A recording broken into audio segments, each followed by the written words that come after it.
guys been to Planet Fitness before? Recently. Recently, okay. Not recently. I can't. Oh, okay. So you're a regular. Are they going to recognize you? I'm wearing sunglasses. You got this sunglasses this time. I've got a water bottle. We've got some shirts.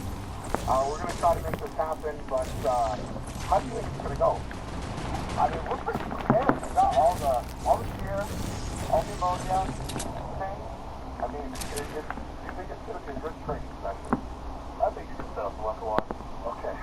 Yeah. I can't really fly under the radar, so this hopefully will be very entertaining. Let's go get it done. My gosh, we made it inside. I don't know if we got recognized at the front desk. I don't think we did. My first time in a place like this, where I feel very out of place. I'm very used to a large gym that's a little bit more grungy, that's super clean. Not quite sure what we're going to do to be fair, though. We're inside of those